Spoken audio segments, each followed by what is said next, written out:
Princess Selene loved adventure. She loved knowledge even more. While other princesses dreamed of balls and gowns, Selene dreamed of faraway lands and ancient lore. Her favourite place in the kingdom of Lyria was the Grand Library. The library was a magnificent place. Its shelves held countless volumes, each one a portal to another world. Selene would spend hours there, poring over dusty scrolls and leather-bound tomes. She read about brave knights and magical creatures, lost civilizations and forgotten languages. One afternoon, as Selene browsed the music section, a book with a shimmering cover caught her eye. It was tucked away on a high shelf, almost hidden from view. Curious, she reached for it, her fingers tingling with anticipation. The book felt warm to the touch, as if it held a life of its own. Its cover was a deep blue, studded with silver stars that seemed to twinkle faintly. As Selene opened the book, a soft melody filled the air, ethereal and haunting.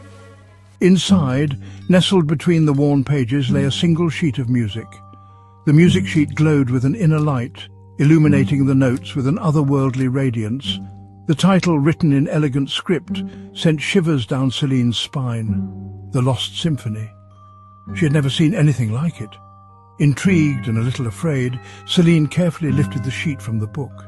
Selene had always been drawn to music. She played the piano beautifully, her fingers dancing across the keys with grace and precision. She couldn't resist the urge to play the mysterious melody. As her fingers touched the ivory keys, the music swirled around her, filling the room with its enchanting sound. Suddenly the air shimmered, and a figure materialized before Selene's eyes. It was a young man, dressed in the clothes of a court musician, but his form was translucent, like a wisp of smoke.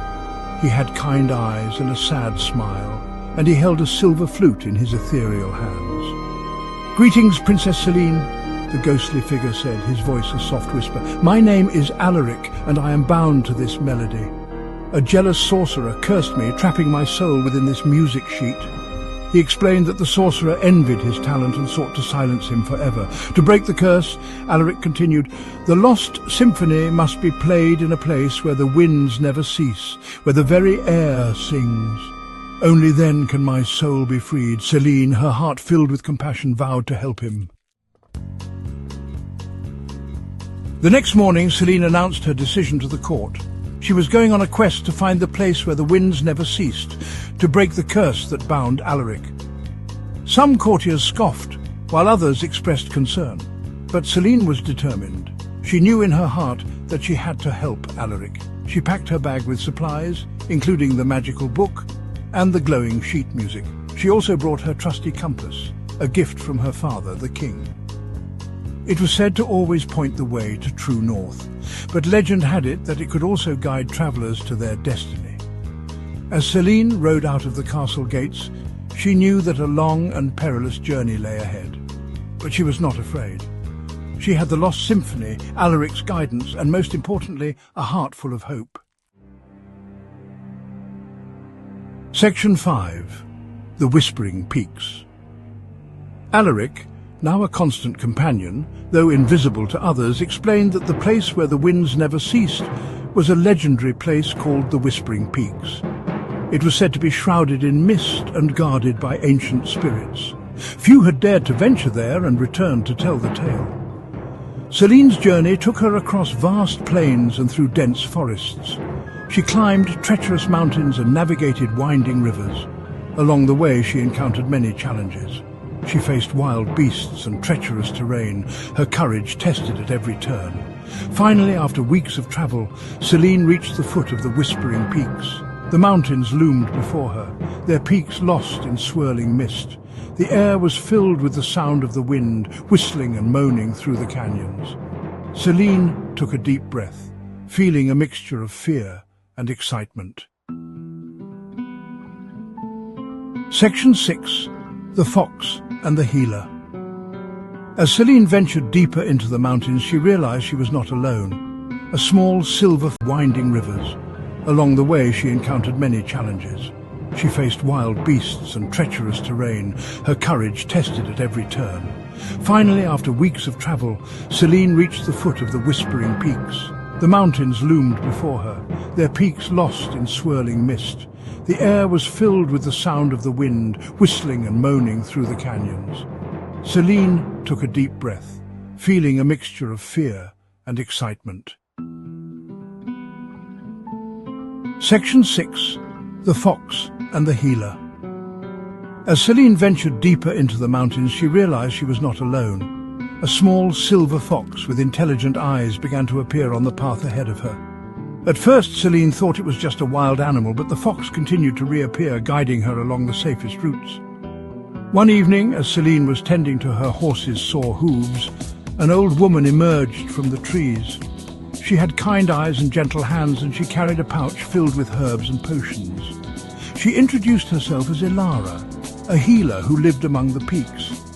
Ilara offered Selene food and shelter for the night, tending to her horse as well. Selene soon learned that the fox was Ilara's companion, a creature of the mountains with an uncanny ability to sense danger and guide travelers.